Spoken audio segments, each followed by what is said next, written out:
आज के लेक्चर में आप सभी का स्वागत है। आज के लेक्चर में हम करेंगे ऑफिशियल पोस्टल आर्टिकल्स के बारे में, आधिकारिक डाक लेखों के बारे में। सेक्शन नंबर 3 में ये आते हैं और क्लोज नंबर 198 से 207 के बीच में इनके बारे में बताया गया है। तो चलिए वीडियो शुरू करते हैं। सबसे पहले हम देखेंगे क्लोज नंबर 198 में आती हैं कंडीशंस। कौन सी कंडीशन? किसी भी ऑफिशियल पोस्टल आर्टिकल को भेजने के लिए उसके ऊपर जो डाक शुल्क लिया जाएगा, उसके प्रसारण की जो शर्तें हैं या फिर स्पेशल सर्विसेज लेने की जो शर्तें रहेंगी वो किस प्रकार रहेंगी। Rate of postage, conditions of transmission, rules for registering ensuring VP article. तो किसी भी ऑफिशियल पोस्टल आर्टिकल को भेजने के लिए जो रेट ऑफ पोस्टेज है, रेट ऑफ पोस्टेज क्या हो जाएगा, उसके वेट के अकॉर्डिंग या उसके वजन के अनुसार जो डाक शुल्क उसके ऊपर लिया जाएगा।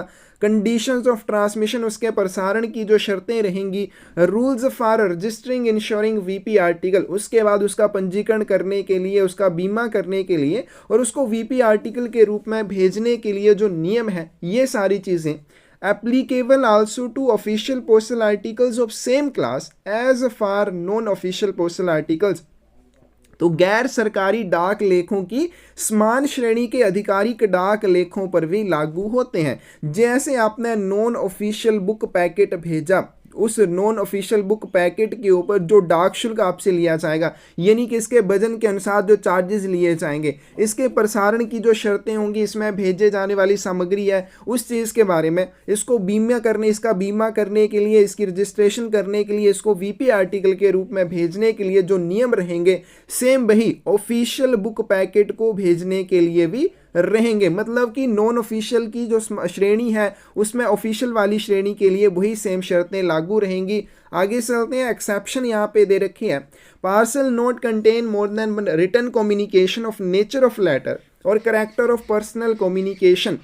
पार्सल में पत्र या व्यक्तिगत संचार की प्रकृति का एक से अधिक लिखित संचार नहीं होना चाहिए। तो ये क्या हो जाएगा कि जो भी पार्सल आप भेजेंगे, पार्सल में रिटन कम्युनिकेशन नहीं होना चाहिए। कौन सा रिटन कम्युनिकेशन? जिसकी प्रकृति पत्र जैसी हो या फिर उसमें कोई भी व्यक्तिगत संचार की प्रकृति वाले शब्द हों। इस तरह का कोई भी कम्युनिकेशन आप पार्सल में एक से ज़्यादा नहीं भेज सकते हैं। ये हो जाएगा नॉर्मल पार्सल के लिए जो नॉन ऑफिशियल पार्सल है। लेकिन यहाँ पे बोला गया this rule not apply to official parcel which contain official files. लेकिन ये नियम आधिकारिक पार्सल पर लागू नहीं होता है जिसमें आधिकारिक फाइलें शामिल हों। मोस्ट इंपोर्टेंट पॉइंट है, हम पार्सल के बारे में प्रोडक्ट एंड सर्विसेज में करेंगे, वहां पे भी आएगा कि पार्सल में व्यक्तिगत संचार की प्रकृति वाला या पत्र की प्रकृति वाला एक से ज्यादा लिखित संचार नहीं होना चाहिए। लेकिन ऑफिशियल पार्सल के मामले में ये रूल अप्लाई नहीं होता है। कौन सा ऑफिशियल पार्सल? जिसमें आधिकारिक फाइलें होती हैं, ऑफिशियल फाइल्स होती हैं। Office files containing notes, orders, draft letters, fair copies exchanged between government officers and his office may be sent by post at option of sender as letter, packet और parcel। सरकारी अधिकारियों और उनके कार्यालय के बीच आदान प्रदान किए जाने वाले नोट, आदेश, मसौदा पत्र, निष्पक्ष प्रतियों वाली कार्यालय फाइलें पत्र, पैकेट या पार्सल के रूप में प्रेषक के इच्छा के अनुसार भेजी जा सकती हैं।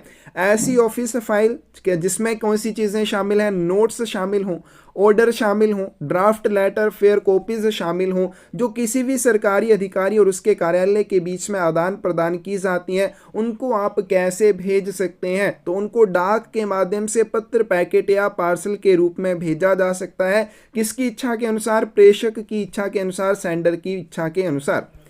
नेक्स्ट चलते हैं। Official postal articles whether postage prepaid और not must bear superscription OIGS। जी आगे बोला है आधिकारिक डाक जितनी भी वस्तुएं रहेंगी, चाहे उनके ऊपर आपने पोस्टेज चार्जेस का पूरी तरह से भुगतान किया है या नहीं किया है, उनके ऊपर OIGS लिखा होना चाहिए। OIGS की फुल फॉर्म क्या आ जाएगी? On Indian government service. ये वाली चीज लिखी होनी चाहिए। कब लिखी होनी चाहिए? When posted by government officials authorised to use service postage stamps. जब उन्हें सरकारी उच्च अधिकारियों के द्वारा पोस्ट किया जाता है। लेकिन कौन से सरकारी अधिकारी? जिन्हें सेवा डाक टिकटों का उपयोग करने के लिए अधिकृत किया गया हो। तो जब भी किसी सरकारी अधिकारी के द्वारा जो सेवा डाक टिकटों का उपयोग करने के लिए अधिकृत है, कोई भी ऑफिशियल पोस्टल आर्टिकल भेजा जाएगा तो उस ऑफिशियल पोस्टल आर्टिकल के ऊपर OIGS on India government service वाली सुपरस्क्रिप्शन अवश्य होनी चाहिए। Superscription on service when posted by all other authorised to use service postage stamps, जब उन्हें सेवा टिकटों का उपयोग करने के लिए अधिकृत अन्य किसी अधिकारी के द्वारा भेजा जाता है तो उनके ऊपर कौन सी सुपरस्क्रिप्शन होनी चाहिए? सेवा पर ऑन सर्विस वाली सुपरस्क्रिप्शन होनी चाहिए। तो यहाँ पे ये 2 पॉइंट आ जाएंगे। एक तो आपके पास आ जाएगा ऑन इंडिया गवर्नमेंट सर्विस वाली आपने सुपरस्क्रिप्शन का यूज़ कब करना है, और दूसरी है ऑन सर्विस वाली। तो जब भी किसी सरकारी अधिकारी के द्वारा कोई भी ऑफिशियल पोस्टल आर्टिकल भेजा जाएगा और वो सरकारी अधिकारी सेवा डाक टिकटों का उपयोग करने के लिए अधिकृत है तो आर्टिकल के ऊपर ऑन इंडिया गवर्नमेंट सर्विस वाली सुपरस्क्रिप्शन का यूज़ किया जाएगा। जब सरकारी अधिकारी के अलावा कोई अन्य व्यक्ति जो सेवा टिकटों का उपयोग करने के लिए अधिकृत है उसके द्वारा भेजे जाने पर आर्टिकल पर क्या लिखा जाएगा? ऑन सर्विस वर्ड लिखा जाएगा। ये वाली सुपरस्क्रिप्शन का यूज़ किया जाएगा। These superscriptions must be spotted by signature and official designation to be entered in the lower left hand corner. Other articles of the officer who sends the article or of the head clerk or superintendent of his office or other responsible officer to whom the duty of dispatching is assigned. इस superscription को हस्ताक्षर और आधिकारिक पदनाम के द्वारा समर्थित किया जाना चाहिए। तो ऊपर हमने 2 सुपरस्क्रिप्शन कर ली, on India government service OIGS और दूसरी हमने कर ली ऑन सर्विस वाली। तो इन दोनों सुपरस्क्रिप्शंस को समर्थित करने के लिए, सपोर्ट करने के लिए क्या होना चाहिए? हस्ताक्षर और आधिकारिक पदनाम लिखा जाएगा जो भी आर्टिकल्स को पोस्ट करेगा। और कहाँ पे लिखा जाएगा? निचले बाएं कोने में इनको दर्ज किया जाएगा। अब निचले बाएं कोने में हम क्या करते हैं? प्रेषक का पता दर्ज करते हैं, लेकिन ऑन इंडिया गवर्नमेंट सर्विस वाले मामले में भी सेंडर का करेंगे, लेकिन ये जो सेंडर का एड्रेस होगा, आधिकारिक पदनाम और उसके हस्ताक्षर होंगे, ये किसकी सपोर्ट में रहेंगे? ये जो सुपरस्क्रिप्शंस होंगी इनकी सपोर्ट में इनको वहां पे दर्ज किया जाएगा। और बाकी जो लेख हैं उनको भेजने वाले अधिकारी या उसके कार्यालय के प्रधान लिपिक या अधीक्षक या अन्य जिम्मेदार अधिकारियों का जिन्हें प्रेषण का कार्य सौंपा जाता है उनके हस्ताक्षर और आधिकारिक पदनाम होना चाहिए, समर्थन देने के लिए, सपोर्ट करने के लिए। आगे चलते हैं। Explanation 1, postage stamps embossed on service post card bear the inscription service not required other superscription on such post card like on India government service और ऑन सर्विस। ऐसे पोस्ट कार्ड जिनके ऊपर उत्कीर्णन डाक टिकटों पर सेवा शब्द लिखा हुआ है, ऐसे पोस्ट कार्ड पर अन्य किसी भी सुपरस्क्रिप्शन की या ऊपरी लेख की आवश्यकता नहीं होती है। अब मान लीजिए आपने एक पोस्ट कार्ड जो है वो पोस्ट करना है और उसके ऊपर लगे हुए डाक टिकट पर पहले से ही कौन सा वर्ड है? सर्विस वर्ड लिखा हुआ है, क्या इंस्क्रिप्शन है उसमें सर्विस लिखा हुआ है। तो ऐसे आपने पोस्ट कार्ड को जब पोस्ट करना है तो ऐसे पोस्ट कार्ड के लिए आपको अलग से कोई सुपरस्क्रिप्शन की आवश्यकता नहीं होगी। जैसे हमने क्या कि ऑन इंडिया गवर्नमेंट सर्विस लिखा जाना चाहिए या ऑन सर्विस लिखा जाना चाहिए, इस तरह की सुपरस्क्रिप्शन की आपको आवश्यकता नहीं होगी। कब नहीं होगी? जब पोस्ट कार्ड के ऊपर उत्कीर्णन किए गए डाक टिकटों पर सर्विस शब्द लिखा होगा। एक्सप्लेनेशन 2 में आपके पास एब्रीविएटेड डेजिग्नेशंस में be recognised by postmaster if they are known. संक्षिप्त पदनाम पोस्टमास्टर द्वारा पहचाने जा सकते हैं यदि वे ज्ञात हों। एब्रीविएटेड डेजिग्नेशन जो संक्षिप्त में डेजिग्नेशन अगर किसी भी अधिकारी ने लिखा हुआ है, क्योंकि हमें क्या चाहिए? हमें सुपरस्क्रिप्शन के समर्थन के लिए, सपोर्ट के लिए हस्ताक्षर और ऑफिशियल डेजिग्नेशन चाहिए। तो अगर उसने छोटा डेजिग्नेशन लिख दिया है तो पोस्ट मास्टर क्या कर सकता है? उसको रिकॉग्नाइज कर सकता है अगर वो उसको जानता है। But no official can claim recognition of an abbreviation. लेकिन कोई भी अधिकारी किसी संक्षिप्त नाम की मान्यता का दावा नहीं कर सकता है। तो कोई भी ऑफिशियल आके ये नहीं बोलेगा कि आपको ये रिकॉग्नाइज करना ही पड़ेगा। वहां पे सिर्फ पोस्ट मास्टर की मर्जी होगी। अगर वो जानता है तो रिकॉग्नाइज करेगा, नहीं तो डिक्लाइन कर देगा, मना कर देगा। The rule being that the designation shall be entered in full. तो इसका मतलब ये हो जाएगा कि पदनाम जो है वो आपने पूरा दर्ज करना है। आगे चलते हैं। एक्सप्लेनेशन नंबर 3, इसमें आपके पास पोस्टमास्टर में recognise facsimile impressions of signature made by means of stamp but not by graphic और अदरवाइज प्रोड्यूस्ड। अब पोस्टमास्टर के पास एक और पावर हो जाएगी। कौन सी पावर? मोहरों की छाप के माध्यम से किए गए हस्ताक्षरों को पहचान देने के लिए पोस्टमास्टर अधिकृत होता है, लेकिन ग्राफिक या अन्यथा उत्पादित हस्ताक्षरों को पहचान नहीं दी जाएगी। तो पोस्ट मास्टर के पास एक और पावर आ जाएगी। कौन सी पावर आ जाएगी? मान लीजिए बहुत सारे अधिकारी के डाक लेखों के ऊपर हस्ताक्षर करने हैं, तो एक अधिकारी का पूरा दिन उसी चीज में वेस्ट हो जाएगा। तो यहाँ पे एक ऑप्शन हो जाती है कि मोहरों के माध्यम से भी उनके हस्ताक्षर बनाए जा सकते हैं। लेकिन यहाँ पे ये ध्यान रखना है कि ग्राफिक या किसी अन्य प्रकार के प्रोसेस से वो हस्ताक्षर नहीं बनाए जाने चाहिए। केवल मोहरों की छाप के माध्यम से ऐसे हस्ताक्षरों को पोस्ट मास्टर के द्वारा अधिकृत या पहचाना जा सकता है। Public officers who use stamps make arrangements for their proper custody and use। ऐसी मोहरों का उपयोग करने वाले जो भी पब्लिक ऑफिसर्स होते हैं उनको इन मोहरों की उचित उपयोग और अभिरक्षा की व्यवस्था करनी होगी। And where there is any reason to suspect the misuse of any stamp or the absence of proper precautions against this misuse, postmaster may decline the recognized stamp impression and require strict adherence to the rule। तो जहां पर भी मोहर के दुरुपयोग या इसके दुरुपयोग के खिलाफ उचित सावधानियों के अभाव का संदेह करने का कोई भी कारण होगा, पोस्ट मास्टर मोहर की छाप को पहचानने से इनकार कर सकता है। तो यहाँ पे बोला गया नियम का कड़ाई से पालन करने की आवश्यकता होती है। तो यहाँ पे हमने कर लिया कि जो पब्लिक ऑफिसर्स होते हैं जो ऐसी स्टैम्प्स का यूज करते हैं जिनके माध्यम से आर्टिकल्स के ऊपर सिग्नेचर बनाए जाते हैं, तो वो इनकी सुरक्षा के लिए क्या प्रॉपर अरेंजमेंट्स करेंगे। लेकिन जहां पे भी पोस्ट मास्टर को लगेगा कि ऐसे अरेंजमेंट्स नहीं किए गए हैं या मिसयूज से बचने के लिए कोई भी अरेंजमेंट नहीं किए गए हैं या मिसयूज इनका किया जा रहा है, तो पोस्ट मास्टर ऐसी मोहरों की छाप के माध्यम से किए गए हस्ताक्षर को रिकॉग्नाइज करने से मना कर देगा। तो इस रूल का जो है पोस्ट मास्टर को सख्ती से पालन करना होता है। Printed names not recognise in lieu of signature, हस्ताक्षर की जगह प्रिंटेड नाम को पहचान नहीं दी जाएगी। तो हमने यहाँ पे भी कर लिया ऊपर की ग्राफिक या फिर किसी अन्य तरह से प्रोड्यूस किए गए हस्ताक्षरों को रिकॉग्नाइज नहीं किया जाएगा। Except in case official gadgets in open covers posted in large numbers by office of publication, जब प्रकाशन में कार्यालय द्वारा बड़ी संख्या में सरकारी राजपत्र खुले कवर में पोस्ट किए जाते हैं तब प्रिंटेड नेम्स को रिकॉग्नाइज कर लिया जाता है, अन्यथा इनको यहाँ पे रिकॉग्नाइज इनको पहचान नहीं दी जाएगी। Service stamps not recognized by post office in payment of postages if affixed to impressed embossed impression of stamping machine not bear prescribed superscription supported by signature and official designation। सेवा ticket जो चिपकाए हुए हों, छपे हुए हों, उभरे हुए या स्टैंपिंग मशीन की छाप के माध्यम से उनको लगाया गया हो, उनको डाक शुल्क के भुगतान में डाकघर द्वारा मान्यता नहीं दी जाएगी। क्यों नहीं दी जाएगी? यदि इनके ऊपर निर्धारित ऊपरी लेख ना हो, यानी कि जो सुपरस्क्रिप्शन है वो नहीं है जिसे हस्ताक्षर और आधिकारिक पदनाम के द्वारा समर्थित किया गया। तो जब भी सर्विस स्टैम्प्स का यूज़ किया जाएगा पोस्टेज चार्जेस का भुगतान करने के लिए, चाहे उनको वहाँ पे चिपकाया गया हो, इम्प्रेस किया गया हो, एम्बोज किया गया हो या फिर स्टैंपिंग मशीन यानी कि फ्रैंकिंग मशीन के माध्यम से लगाया गया हो, तो उन सेवा टिकटों को तभी रिकॉग्नाइज किया जाएगा पोस्ट ऑफिस के द्वारा डाक शुल्क के भुगतान में अगर उनके ऊपर निर्धारित ऊपरी लेख है और उस ऊपरी लेख को अधिकारी के हस्ताक्षर और आधिकारिक पदनाम के द्वारा स्पोर्ट किया गया हो।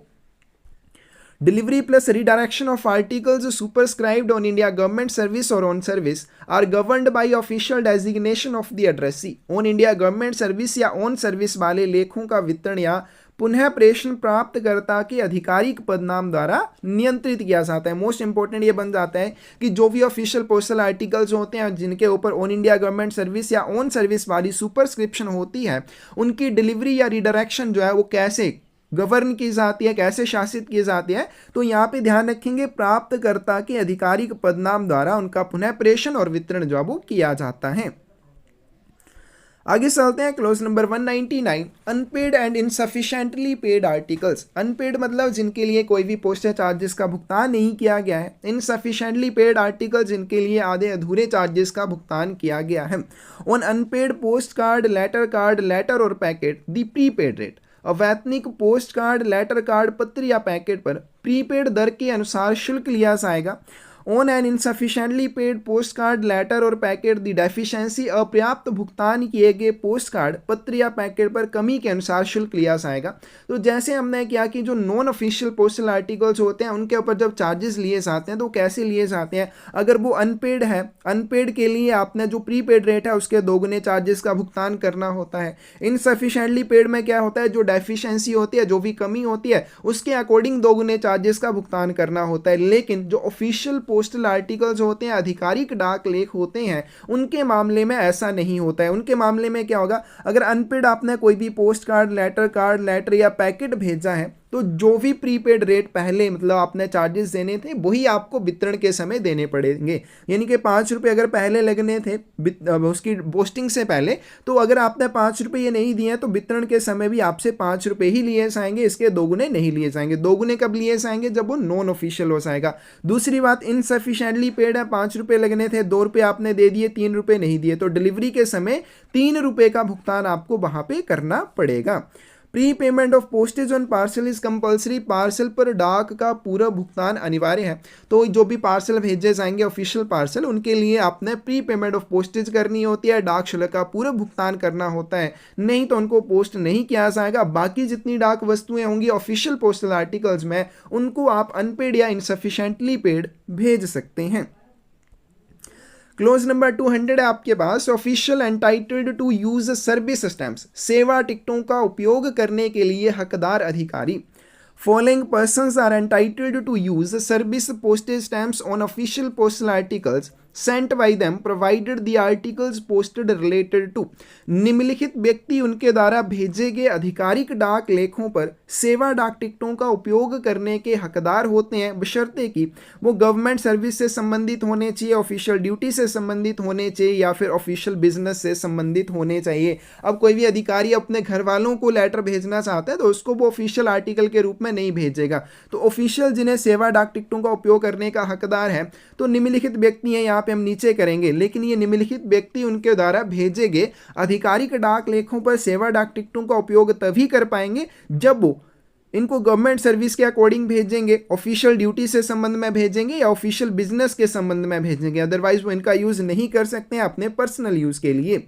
All government officers are entitled to use service postage stamps, जितने भी सरकारी अधिकारी होते हैं वे सभी सेवा डाक टिकटों का उपयोग करने के लिए अधिकृत होते हैं, except those are on leave और रिटायर्ड फ्रॉम सर्विस, सिवाय उनके जो लीव है मतलब छुट्टी पर हैं या वो सेवा से सेवानिवृत्त हो चुके हैं, रिटायर हो चुके हैं। तो इन वाले सरकारी अधिकारियों को छोड़कर बाकी जितने भी सरकारी अधिकारी होते हैं वे सेवा डाक टिकटों का उपयोग करने के लिए अधिकृत होते हैं। आगे चलते हैं, क्लोज नंबर 201 है आपके पास, लोकल फंड ऑफिशियल्स, स्थानीय निधि अधिकारी। Correspondence sent by officers of a local authority, सबसे पहले बोलेंगे स्थानीय प्राधिकारी के किसी अधिकारी द्वारा या फिर officers of government acting in a capacity connected with local authority like president और secretary of a local fund committee, या फिर स्थानीय प्राधिकारी से संबंध जैसे स्थानीय निधि समिति के अध्यक्ष या सचिव के रूप में काम कर रहे अधिकारी। नोट डीम्ड ऑफिशियल कॉरेस्पॉन्डेंस, वे सरकारी जब भी कोई पत्राचार भेजेंगे तो उसको ऑफिशियल कॉरेस्पॉन्डेंस आधिकारिक पत्राचार के रूप में नहीं मानना चाहेगा। Can not use on India government service, इसका मतलब ऑन इंडिया गवर्नमेंट सर्विस वाली सुपरस्क्रिप्शन का यूज नहीं कर सकते हैं। तो स्थानीय प्राधिकारी के किसी अधिकारी द्वारा या स्थानीय प्राधिकारी से संबंध जैसे स्थानीय निधि समिति के अध्यक्ष या सचिव के रूप में काम कर रहे अधिकारी द्वारा किया गया जो भी पत्राचार होगा उसको सरकारी पत्राचार के रूप में नहीं माना जाएगा। इसका मतलब वो ऑन इंडिया गवर्नमेंट सर्विस का उसके ऊपर यूज नहीं कर सकते हैं। आगे चलते हैं, लेकिन जैसे कमिश्नर ऑफ डिवीजन, किसी भी डिवीजन का जो कमिश्नर होगा, writing to secretary of local fund committee, अगर कमिश्नर है जो डिवीजन का वो क्या कर रहा है, किसी भी लोकल फंड कमेटी के अध्यक्ष को लिख रहा है मैं सुपरस्क्राइब्ड दी ऑन इंडिया गवर्नमेंट सर्विस, तो वहां पे वो ऑन इंडिया गवर्नमेंट सर्विस का यूज कर सकता है, क्योंकि आपका कमिश्नर ऑफ डिवीजन वो कर सकता है क्योंकि वो सरकारी अधिकारी है और वो सेवा डाक टिकटों का उपयोग कर सकता है। और ऐसी कंडीशन में वो उसके ऊपर ऑन इंडिया गवर्नमेंट सर्विस भी लिख सकता है, चाहे वो किसको भेज रहा है, लोकल फंड कमेटी के सेक्रेटरी को भेज रहा है। लेकिन लोकल फंड कमेटी का जो अध्यक्ष या सचिव होगा जब वो भेजेगा तो वो सरकारी पत्राचार का यूज नहीं कर सकता है, ऑन इंडिया गवर्नमेंट सर्विस वाली सुपरस्क्रिप्शन का यूज नहीं कर सकता है। Means local fund officials can not use on India government service. तो इसका मतलब जो स्थानीय फंड अधिकारी होते हैं वो ऑन इंडिया गवर्नमेंट सर्विस का यूज नहीं कर सकते हैं, लेकिन जब किसी दूसरे अधिकारी के द्वारा इनको कोई डाक वस्तु भेजी जाएगी तो वो क्या कर सकते हैं, उसको ऑफिशियल आर्टिकल के रूप में, ऑफिशियल लेख के रूप में भेज सकते हैं।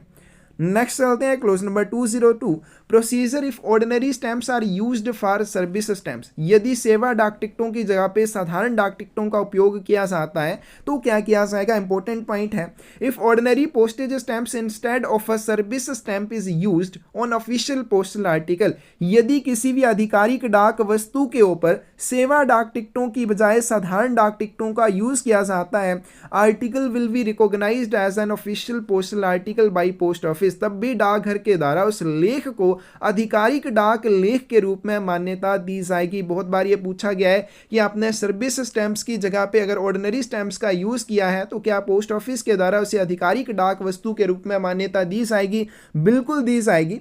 But irregularity brought by officer in charge of post office at which article was so posted to the notice of the officer concern, परंतु डाकघर के प्रभारी अधिकारी द्वारा इस अनियमितता को संबंधित अधिकारी के ध्यान में लाया जाना चाहिए जिसने लेख को पोस्ट किया है। अब जिस भी डाकघर से ऐसी डाक वस्तु को पोस्ट किया जा रहा है, कौन सी डाक वस्तु को, जिसके ऊपर सेवा डाक टिकटों की बजाय ऑर्डिनरी स्टैम्प्स का यूज किया है, तो उस डाकघर का जो इंचार्ज रहेगा वो क्या करेगा, उस डाक वस्तु को पोस्ट करने वाले कार्यालय के इंचार्ज के ध्यान में लाएगा कि आपने यहाँ पे ऑर्डिनरी स्टैम्प्स का यूज किया है, आपको सर्विस स्टैम्प्स का यूज करना चाहिए। And if frequent occurrence brought this irregularity to notice of head of circle, लेकिन अगर वो फिर भी ऐसा करते हैं, बाद में वो फिर से सर्विस स्टैम्प्स की बजाय ऑर्डिनरी स्टैम्प्स का यूज करते हैं, तो इस चीज के बारे में सीपीएमजी को बताया जाएगा, हेड ऑफ सर्कल के ध्यान में इस चीज को लाया जाएगा। क्लोज नंबर 203 है आपके पास, letter etcetera from government officers to private person and vice versa, सरकारी अधिकारियों से पत्र आदि निजी व्यक्ति के लिए और इसके विपरीत, यानी कि जो भी प्राइवेट पर्सन है उनके द्वारा भेजे जाने वाले पत्र किसको भेजे जाएंगे, गवर्नमेंट ऑफिसर्स को, या गवर्नमेंट ऑफिसर्स के द्वारा किसी प्राइवेट पर्सन को भेजे जाने वाले पत्र। Letter, postcard, packet posted by government officer in their official capacity addressed to private individual or association sent as official postal article prepaid in usual way। पत्र, पोस्ट कार्ड और पैकेट जो कि सरकारी अधिकारी द्वारा उनकी सरकारी हैसियत से गैर सरकारी व्यक्ति या संस्थाओं को भेजे जाते हैं, चाहे वो उनके व्यक्तिगत हित में हो या नहीं हो, उनके आधिकारिक डाक वस्तु के रूप में उन्हें सामान्य रूप से उनके लिए जो भी चार्जेस है उनका भुगतान करके उनको ऑफिशियल पोस्टल आर्टिकल के रूप में भेजा जा सकता है। अब कोई भी सरकारी अधिकारी है वो अपनी उस सरकारी अधिकारी होने की हैसियत से कोई भी लेटर, पोस्ट कार्ड, पैकेट वो क्या कर सकता है, किसी भी प्राइवेट पर्सन को, गैर सरकारी व्यक्ति को भेज सकता है, लेकिन कंडीशन क्या है, वो प्रीपेड होना चाहिए, पूरा भुगतान उसके लिए किया गया होना चाहिए, तो उसको क्या माना जाएगा, ऑफिशियल पोस्टल आर्टिकल के रूप में मान्यता दी जाएगी। लेकिन यहाँ पे एक्सेप्शन है, अपवाद है, क्योंकि यहाँ पे हमने कर लिया कि ये फुली प्रीपेड होने से इनको प्रीपेड किया जाना चाहिए, लेकिन बोला गया कि लो कोर्ट के द्वारा भेजे जाने पर dispatch of certified copies to person who do not appear to take them personally and documents filed in judicial cases, प्रमाणित प्रतियां या न्यायिक मामलों में दायर दस्तावेज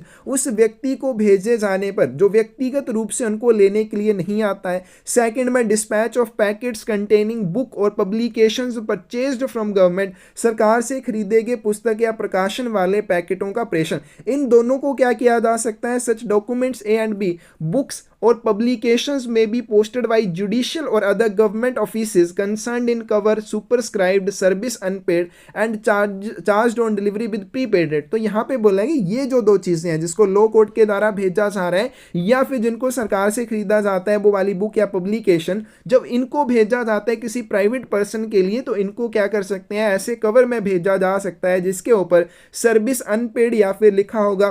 तो ये क्या चीज़, सर्विस अनपेड मतलब इनके लिए आप बिना भुगतान के इनको भेज सकते हैं, क्योंकि ऊपर हमने किया कि जब भी कोई सरकारी अधिकारी किसी प्राइवेट पर्सन को कोई लेटर, पोस्ट कार्ड, पैकेट या भेजेगा तो इसको ऑफिशियल पोस्टल आर्टिकल के रूप में मान्यता दी जाएगी, लेकिन इसको क्या किया जाएगा, सामान्य तरीके से इसका पूरा भुगतान किया जाएगा, जो भी पोस्टेज चार्जेस होंगे उनका पूरी तरह से भुगतान करना होगा। लेकिन लो कोर्ट के द्वारा कोई भी ऐसी प्रमाणित प्रतियां जो न्यायिक मामलों में दायर दस्तावेज हैं इनको किसी व्यक्ति को भेजा जाएगा जो व्यक्तिगत रूप से उनको लेने नहीं आया है, या फिर सरकार से खरीदे हुए बुक या पब्लिकेशन कोई भी है, तो ऐसे पैकेट को आप सर्विस अनपेड के रूप में भेज सकते हैं, मतलब कि आप उनका पूर्व भुगतान किए बिना उनको भेज सकते हैं। और वितरण के समय ऐसी डाक वस्तुओं के ऊपर जो प्रीपेड रेट है, यानी कि जो पहले चार्जेस लिए जाने थे पोस्टिंग के समय, वो वितरण के समय फिर जो भी एड्रेसी होगा उससे लिए जाएंगे। All articles so posted endorsed under full signature and official designation of the sender. इस तरह से पोस्ट की गई जितनी भी वस्तुएं होंगी प्रेषक के हस्ताक्षर और आधिकारिक पदनाम के तहत उनको एंडोस किया जाना चाहिए, पृष्ठांकित किया जाना चाहिए। अगला पॉइंट है आपके पास, letter, letter card, post card and packet sent by private person to officers of government as service unpaid charged on delivery at prepaid rate if not refused and returned unopened by addressee. यदि प्राप्तकर्ता के द्वारा लेने से इनकार किया जाता है या बिना खोले वापस नहीं किया जाता है तो वितरण के समय प्रीपेड दर के अनुसार शुल्क लिया जाएगा। अब कोई भी पत्र है, पत्र कार्ड या पोस्ट कार्ड या फिर पैकेट है जो किसी प्राइवेट पर्सन ने, गैर सरकारी व्यक्ति ने किसी सरकारी अधिकारी के लिए भेजा है, कैसे भेजा है? सर्विस अनपेड के रूप में। अब यहाँ पे तीन चीजें हो जाएंगी आपके पास। अगर तो सरकारी अधिकारी कोई भी लेटर, पोस्ट कार्ड या फिर पैकेट वगैरह भेजेगा किसी प्राइवेट पर्सन के लिए तो वो क्या करेगा? उसको वो प्रीपेड करेगा, यूजुअल वे में सामान्य तरीके से उसका पूरा भुगतान करेगा। लेकिन लॉ कोर्ट के लिए हमने कर लिया या फिर गवर्नमेंट से कोई भी बुक या पब्लिकेशन आप खरीदते हैं तो उसको सर्विस अनपेड के रूप में भेजा जा सकता है। लेकिन जब भी कोई प्राइवेट पर्सन, कोई भी गैर सरकारी व्यक्ति किसी भी सरकारी अधिकारी के लिए लेटर, लेटर कार्ड या पोस्ट कार्ड या पैकेट को भेजेगा तो वो उसको कैसे भेज सकता है? सर्विस अनपेड, मतलब वो बिना पूरा भुगतान किए हुए भी उनको भेज सकता है। Charge on delivery at prepaid if not refused and returned unopened by addressee. और सरकारी अधिकारी हो जाएगा प्राप्त करता है यहाँ पे। तो सरकारी अधिकारी अगर उनको लेने से मना नहीं करता है या फिर बिना खोले उनको वापस नहीं करता है तो ऐसी कंडीशन में उनको जो भी प्रीपेड चार्जेस हैं, मतलब कि जो पहले चार्जेस लगने थे वो चार्जेस का भुगतान उनको वितरण के समय करना पड़ेगा। Pre payment of postage on parcel is compulsory, लेकिन पार्सल के रूप में भेजे जाने पर यहाँ पे पूरा भुगतान अनिवार्य हो जाएगा। Letter, letter card, post card और पैकेट को आप सर्विस अनपेड के रूप में भेज सकते हैं। आगे चलते हैं, clause number 204, postage due articles, डाक देय लेख। पोस्टेज ड्यू क्या हो जाएगा? जिनके ऊपर कोई भी पोस्टेज चार्जेस डाक घर के द्वारा रिकवर किए जाने हैं। Amount of postage marked as due on postal articles delivered under superscription service unpaid on India government service on service initialled by post master other officer authorised by head of circle. ऊपरी लेख जिनके ऊपर सेवा अवैतनिक है, on India government service है या सेवा पर लिखा हुआ है, इनके तहत वितरित किए जाने वाले लेखों पर चिन्हित देय राशि को पोस्ट मास्टर या अन्य अधिकारी जिसे हेड ऑफ सर्कल के द्वारा अधिकृत किया गया हो अध्याक्षरित किया जाएगा। मतलब कि जो ऐसे आर्टिकल जो कैसे हैं सर्विस अनपेड उनके ऊपर लिखा हुआ है, मतलब उनके लिए पोस्टेज चार्जेस का भुगतान आपने नहीं किया हुआ है। ऑन इंडिया गवर्नमेंट सर्विस वाले हैं, ऑन सर्विस वाले आर्टिकल्स हैं जिनके लिए कोई भी पोस्टेज चार्जेस डाक घर के द्वारा रिकवर किए जाने हैं तो उनके ऊपर जो भी ड्यू के रूप में, मतलब पोस्ट ऑफिस को रिकवर की जाने वाली जो राशि है वो राशि जो चिन्हित की गई है उसको पोस्ट मास्टर या अन्य अधिकारी के द्वारा क्या किया जाएगा? इनिटिएल किया जाएगा, अध्याक्षरित किया जाएगा। यानी कि पोस्ट मास्टर या हेड ऑफ सर्कल के द्वारा अन्य अधिकारी उसको क्या करेगा? हस्ताक्षरित करेगा। Whenever any alteration is necessary in amount as entered in figures, the amount due will be written in words and attested by signature in full of postmaster or other officer aforesaid। तो जब भी किसी देय राशि के रूप में चिन्हित आंकड़ों में परिवर्तन किया जाना, अब जो भी उसके ऊपर ड्यू चार्जेस लिखे हुए हैं उनमें आपने कोई भी परिवर्तन करना है तो चिन्हित आंकड़ों में परिवर्तन करने के समय क्या हो जाएगा? उसको शब्दों में जरूर लिखा जाएगा जो भी परिवर्तन करने के बाद नई राशि होगी, और पोस्ट मास्टर या फिर हेड ऑफ सर्कल के द्वारा अधिकृत किसी अन्य अधिकारी के द्वारा उसके ऊपर हस्ताक्षर करके उसको सत्यापित किया जाएगा। Officers of government bound to receive and to pay any postage due on articles addressed to them under the above superscription bearing full signature of the sender। तो सरकार के कार्यालय प्रेषक के पूर्ण हस्ताक्षर वाले उपरोक्त सुपरस्क्रिप्शन के तहत उन्हें संबोधित किए गए लेखों पर देय डाक शुल्क का भुगतान करने और उन लेखों को प्राप्त करने के लिए बाध्य होते हैं। यहाँ पे देखो सेंडर कौन हो जाएगा? क्योंकि वो सर्विस अनपेड का यूज कर रहा है, ऑन इंडिया गवर्नमेंट सर्विस का यूज कर रहा है, ऑन सर्विस का यूज कर रहा है। इसका मतलब भेजने वाला कौन है? कोई सरकारी अधिकारी है जो सेवा डाक टिकटों का उपयोग कर रहा है। तो वो ऐसे अधिकारी के द्वारा जब ऐसी डाक वस्तुएं भेजी जाएंगी तो क्या हो जाएगा? तो यहाँ पे क्या हो जाएगा? यहाँ पे ये हो जाएगा कि उनके जो भी सरकारी कार्यालय होंगे जिनके लिए उन्होंने ये वाली वस्तुएं भेजी हैं, जिनके लिए प्रेषक कौन हो जाएगा? सरकारी अधिकारी जो सर्विस स्टैम्प्स का यूज कर सकता है, उसने अपने पूरे हस्ताक्षर किए हैं और superscription on India government service, on service या सर्विस अनपेड वाली सुपरस्क्रिप्शन का यूज किया है। तो ऐसी डाक वस्तुओं के ऊपर जो भी ड्यू चार्जेस होंगे वो इन सरकारी कार्यालयों को देने पड़ेंगे जिनके लिए ये भेजे गए हैं। तो ये उनको प्राप्त भी करने पड़ेंगे, आर्टिकल उनको रिसीव करने पड़ेंगे। Service stamps will not be accepted in payment of postage due on such articles, और ऐसे डाक लेखों के ऊपर सेवा डाक टिकटों को देय डाक शुल्क के भुगतान में स्वीकार नहीं किया जाएगा। तो जैसे ये वाले ऑफिशियल पोस्टल आर्टिकल्स हैं, इनके ऊपर जो भी चार्जेस ड्यू हैं वो आपने सेवा टिकटों के रूप में नहीं देने हैं, वो आप उनके लिए सर्विस स्टैम्प्स का यूज नहीं कर सकते हैं। तो सर्विस स्टैम्प्स जो है केवल पोस्टिंग के समय यूज की जाती हैं। अगर आपने यहाँ पे ड्यू चार्जेस का भुगतान करने के लिए इनका यूज करना है तो आप ऐसा नहीं कर सकते हैं। आगे चलते हैं। Correspondence of the president, vice president, minister of central government and certain high government officers on tour. तो दौरे पर राष्ट्रपति, उपराष्ट्रपति, केंद्र सरकार के मंत्रियों और कुछ उच्च अधिकारियों के पत्राचार के बारे में यहाँ पे बताया गया है। क्लोज नंबर 205 में है camp article, special bags and camp bags, शिविर लेख, विशेष बैग और शिविर bag for convenience of the president, vice president, minister of central government and certain high government officers when on tour और चेंज द हेडक्वार्टर। राष्ट्रपति, उपराष्ट्रपति, केंद्र सरकार के मंत्री और कुछ उच्च अधिकारी की सुविधा के लिए जब भी वे दौरे पर जाते हैं या अपना हेडक्वार्टर चेंज करते हैं। तो ये वाली जो चीज़ें हैं, कैंप आर्टिकल, स्पेशल बैग और कैंप बैग, किन के लिए होते हैं? प्रेसिडेंट, राष्ट्रपति, वाइस प्रेसिडेंट, उपराष्ट्रपति या फिर केंद्रीय सरकार के जो मंत्री होते हैं या सरकार के कुछ उच्च अधिकारियों के लिए जब भी वो दौरे पर जाते हैं भारत के भीतर कहीं भी या अपना हेडक्वार्टर या मुख्यालय स्टेशन चेंज करते हैं, तब ये वाली सुविधाओं का यूज़ किया जाता है। तो अलग अलग इनका यूज़ रहता है। कैसे रहेगा? Fully prepaid uninsured inland camp articles of letter mail, पत्र डाक के पूरी तरह से भुगतान किए हुए अंतर्देशीय जो शिविर पत्र होंगे, जैसे inland registered and unregistered articles, अंतर्देशीय अपंजीकृत या अपंजीकृत पत्र, ठीक है, inland registered and unregistered letter, post card, newspaper, book and pattern packet, ये सारी चीज़ें वेदर ऑफिशियल और private addressed camp without addition of any post town, चाहे आधिकारिक हो या ना हो, उन्हें शिविर को बिना किसी पोस्ट टाउन का नाम जोड़े भेजा जाता है। तो क्या होगा? Such articles are enclosed in a special mail bag. तो ऐसी डाक वस्तुओं को एक विशेष थैले में डाला जाएगा। अब ये इंपॉर्टेंट चीज हो जाएगी।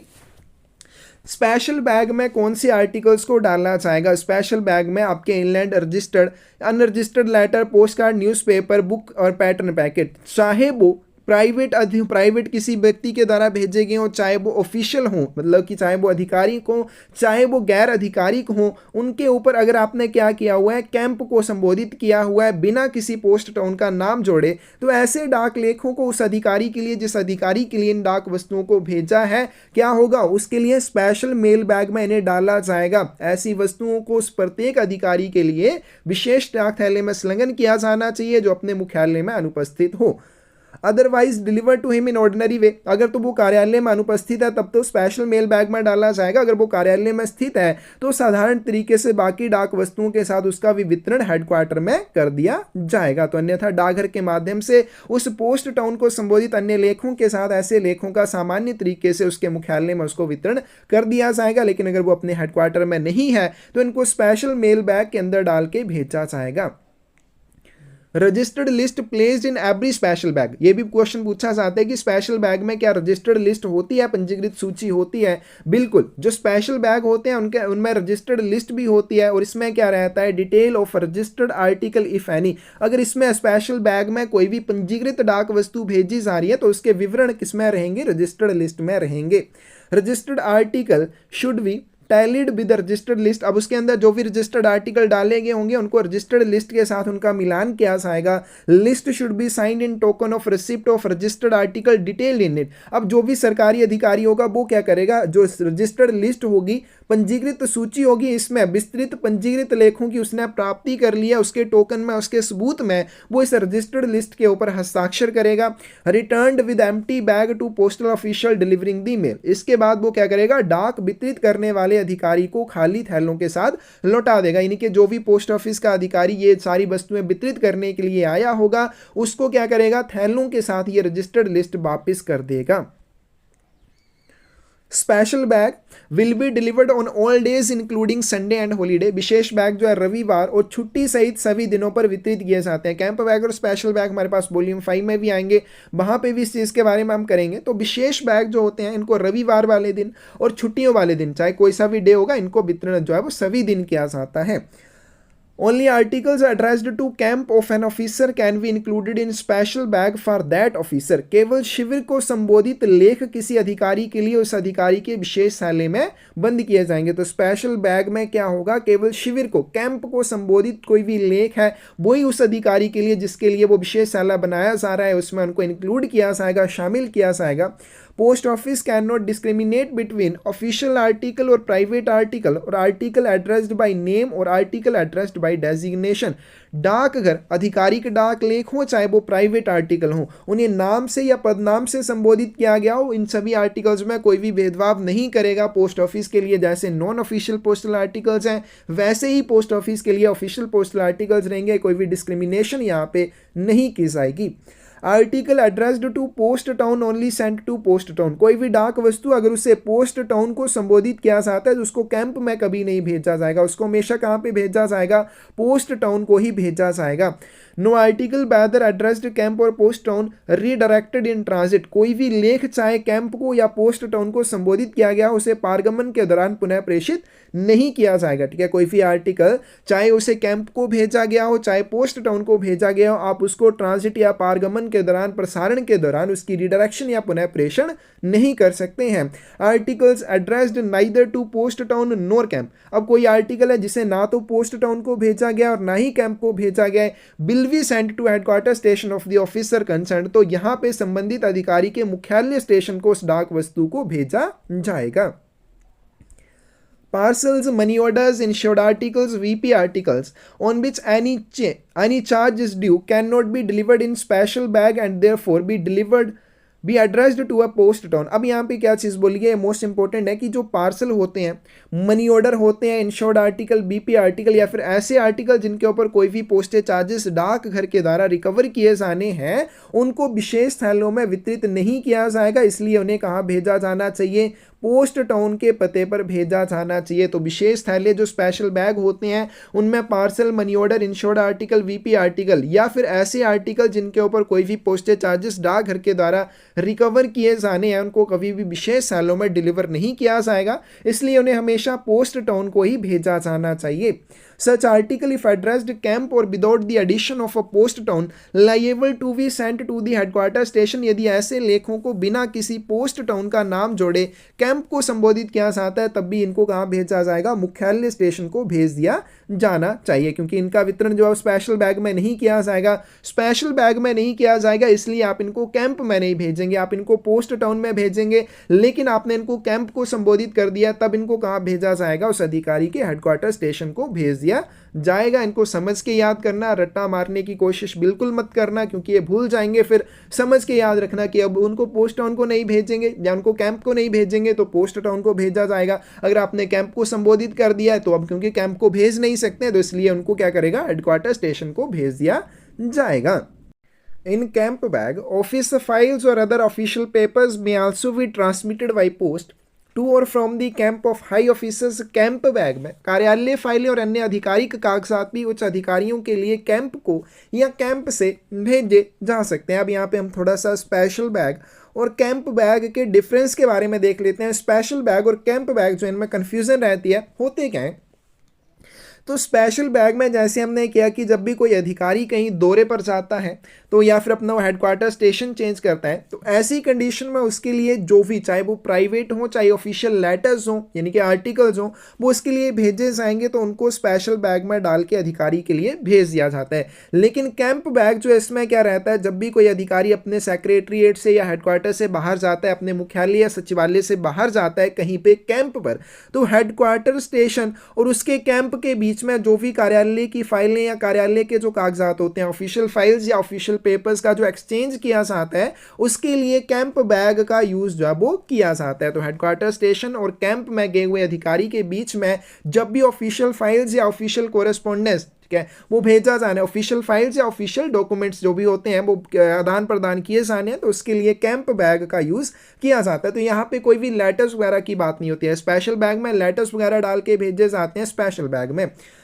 आगे चलते हैं, आगे आपके पास such files and papers must be enclosed in a bag provided by sender. अब ये जो कैंप बैग होता है ये किसके द्वारा प्रोवाइड करवाया जाता है? ये प्रोवाइड करवाया जाता है प्रेषक के द्वारा। तो कैंप बैग में ऐसी फाइलें और कागजात प्रेषक द्वारा उपलब्ध करवाए गए बैग में संलग्न किए जाते हैं and may be sent as camp bag being booked either at parcel या पार्सल लेटर मेल रेट। और ऐसे जो कैंप बैग होते हैं उनको पार्सल, हवाई पार्सल या फिर पत्र डाक के अनुसार बुक किया जा सकता है। इंपॉर्टेंट पॉइंट है, जो कैंप बैग होते हैं उनको आप पार्सल, एयर पार्सल या फिर लेटर मेल रेट के ऊपर पोस्ट कर सकते हैं, बुक कर सकते हैं। Camp bag booked as parcel, अगर आप पार्सल की तरह कैंप बैग को बुक करते हैं तो क्या किया जाएगा? सेंट बाय सरफेस रूट, सबसे पहले इसको सतह मार्ग से भेजा जाएगा।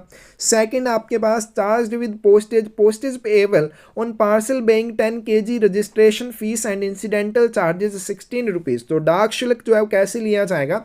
10 किलोग्राम वजन वाले पार्सल के ऊपर 1.5 डाक शुल्क, साथ में पंजीकरण शुल्क और साथ में जो इंसिडेंटल चार्जेस है 16 रुपीज़, ये सारे चार्जेस लिए जाएंगे। मैक्सिमम वेट जो है अगर आप पार्सल के रूप में कैंप बैग को बुक करते हैं 10 kg हो जाएगा। और कैंप बैग अगर आप पार्सल के रूप में बुक करते हैं इसको सतह मार्ग के माध्यम से भेजा जाएगा without being enclosed in any bag. इसको किसी भी थैले में संलग्न नहीं किया जाएगा लेकिन बाकी थैलों के साथ भेजा जाएगा, मतलब उनके साथ भेजेंगे, उनके बीच में डाल के नहीं भेजेंगे। तो ये हो जाएगा जब भी आप कैंप बैग को पार्सल के रूप में बुक करते हैं। Camp bag booked as air parcel, जब भी हवाई पार्सल के रूप में कैंप बैग को बुक किया जाता है charged with postage at air parcel rate. तो इसके लिए आपको एयर पार्सल के अकॉर्डिंग, एयर पार्सल के ऊपर जो दर लगेगी वही इसके ऊपर आपसे चार्जेस लिए जाएंगे depending upon weight of air parcel. तो यहाँ पे एयर पार्सल के वजन के अनुसार चार्जेस लिए जाएंगे। नॉर्मल पार्सल के लिए 10 kg वाले पार्सल के अकॉर्डिंग लिए जाएंगे, लेकिन एयर पार्सल के मामले में वजन के अनुसार लिए जाएंगे। साथ में रजिस्ट्रेशन फीस और साथ में इंसिडेंटल चार्जेस 6 रुपये का भुगतान आपको करना पड़ेगा। Camp bag booked as letter mail not be charged with any additional postage other than registration fee. Camp bag को लेटर मेल के रूप में बुक करने पर पंजीकरण शुल्क के अलावा कोई भी अतिरिक्त शुल्क आपसे नहीं लिया जाएगा। तो हमने ऊपर कर लिया कि 3 तरह से आप बुक कर सकते हैं, पार्सल, एयर पार्सल और लेटर मेल के रूप में। तो लेटर मेल के रूप में बुक करने पर आपको यहाँ पे केवल पंजीकरण शुल्क देना है, इसके अलावा कोई अन्य चार्जेस नहीं देने। जैसे पार्सल और एयर पार्सल के लिए आपको इंसिडेंटल चार्जेस देने पड़ते हैं, लेकिन लेटर मेल के रूप में कैंप बैग को बुक करने पर इंसिडेंटल चार्जेस आपको देने की आवश्यकता नहीं होगी।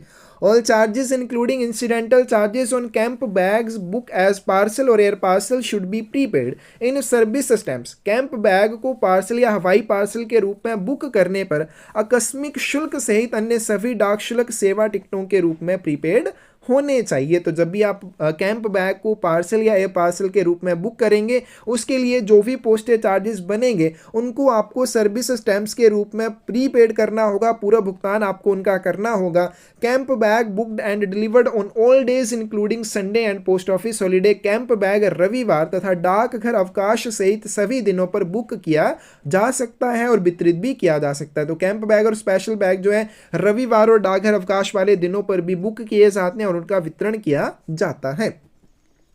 Camp bag have 2 levels. अब जो कैंप बैग होता है इसमें 2 लेवल होते हैं। 2 लेवल कौन कौन से? एक एड्रेस लेवल और दूसरा ये टैग लेवल। ये भी याद रखना है, 2 लेवल, एड्रेस और दूसरा कौन सा हो जाएगा?